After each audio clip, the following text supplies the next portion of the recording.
something happened?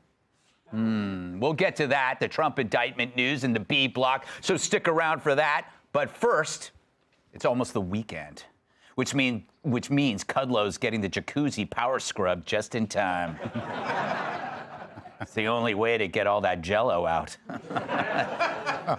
So this week, the commissioner of the National Hockey League, or NIL, said they will evaluate whether to continue Pride nights where players are expected to wear rainbow-colored jerseys to show support for the LGBTQ community.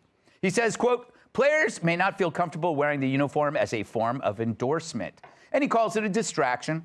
So once again, like a virus, wokeness invades an arena and creates unnecessary conflict, and not the fun kind of conflict like this.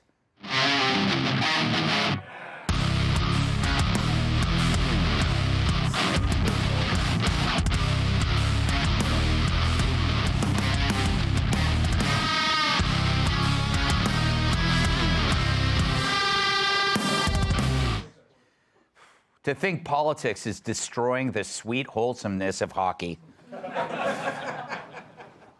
But it's true, this obligatory virtue signal is now forcing some players to defend their beliefs. Earlier this year, Philadelphia Flyers defenseman Ivan Provorov made headlines when he refused to wear a Pride Night jersey, citing his faith. He didn't condemn anybody or try to tell anybody how to live their lives.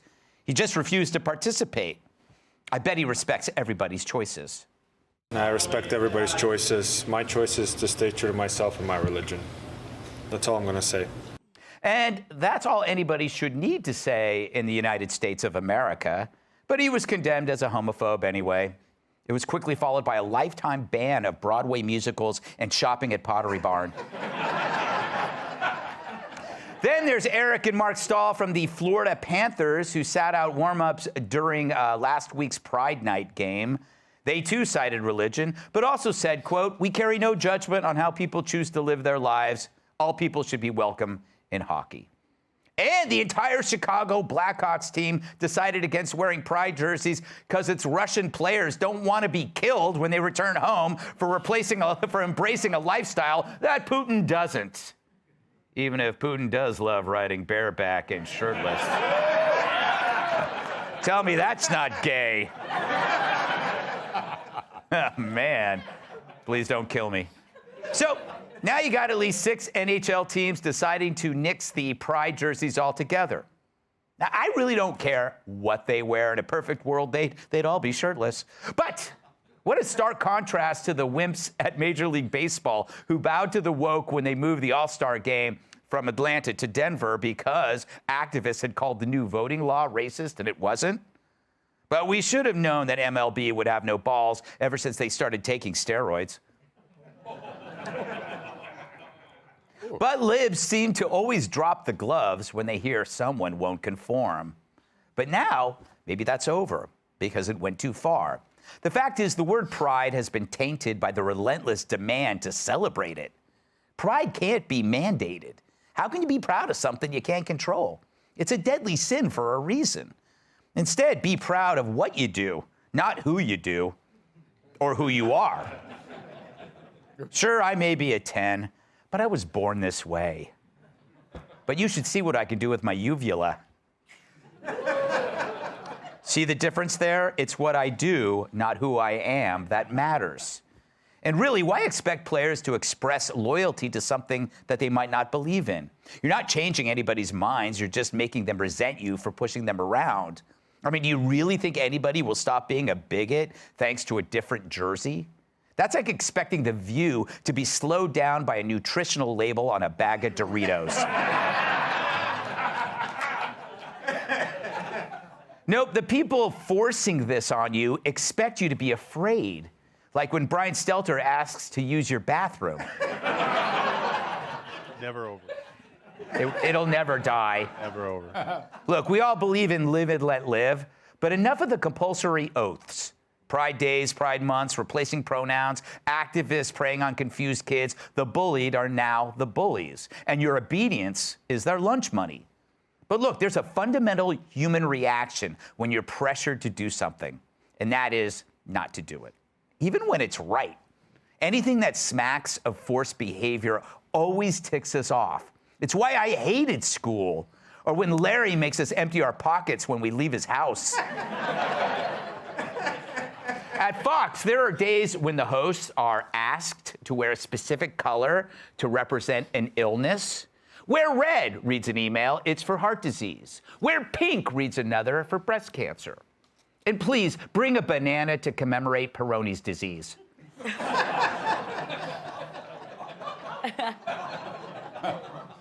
But I never take part, mainly because I am a jerk. But also, everyone else does it, often without questioning or perhaps caring, so I think it's lame. And there's no color or jersey for that. Let's welcome tonight's guest! The hairstylist at Fox struggled to cover her halo. Host of Fox News Sunday, Shannon Breen!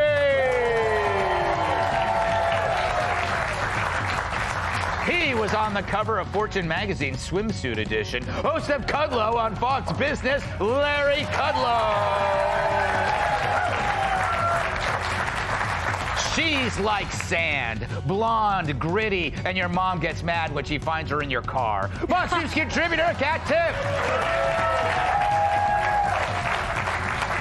And finally, when he skinny dips, it causes coastal flooding. My massive sidekick in the NWA World Heavyweight Champion, Tyrus.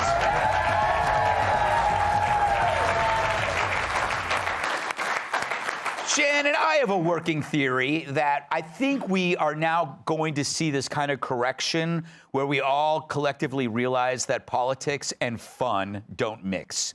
Like in every arena where it happens, this happens. There's always some kind of cleave or this conflict that is completely unnecessary. Yeah, just ask ESPN what's happened to their ratings. Yeah. I mean, they're seeing the real world impact of this.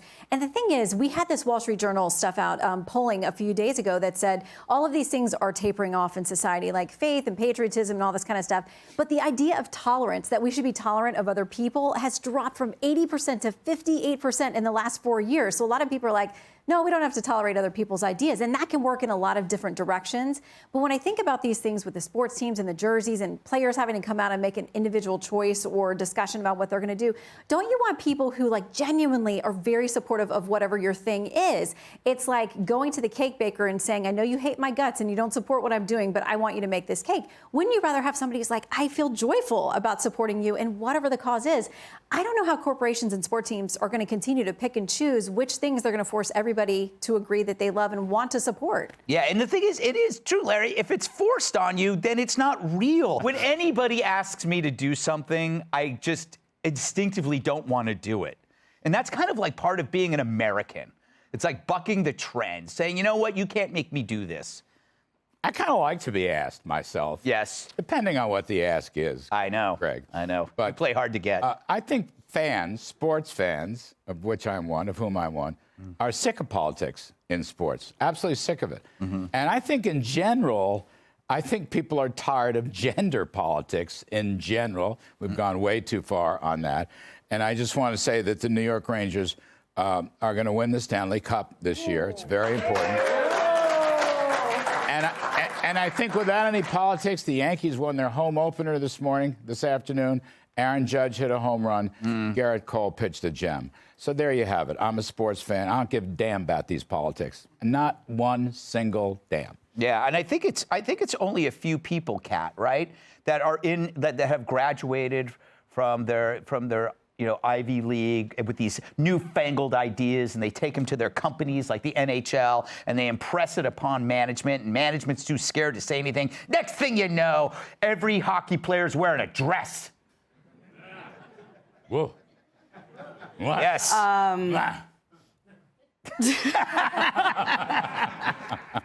Does this happen on Fox Business?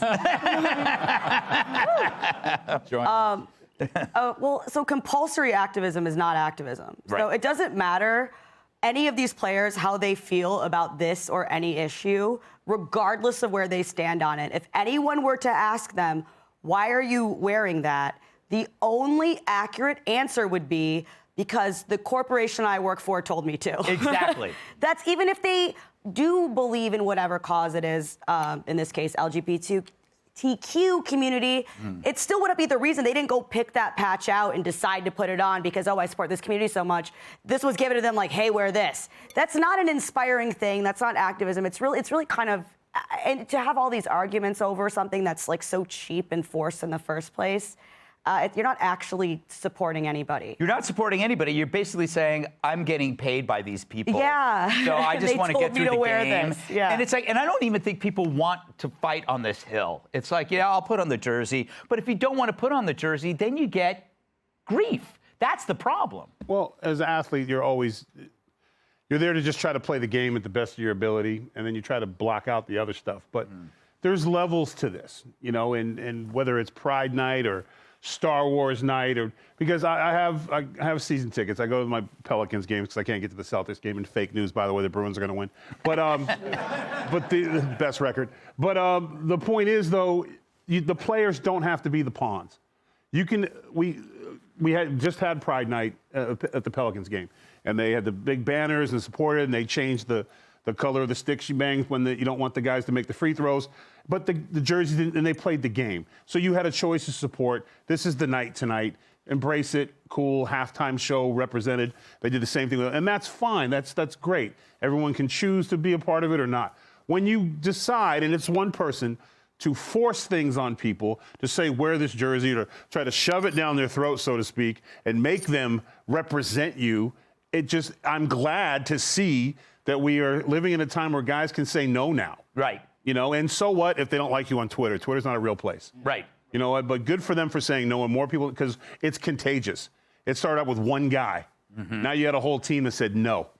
And that's good, because maybe it will spread, and we'll stop seeing the ridiculousness of what happened with Major League Baseball. Yeah. With the Hank Aaron, one of the greatest baseball players of all time, celebrating his life, his career as a Brave in Denver. Yes.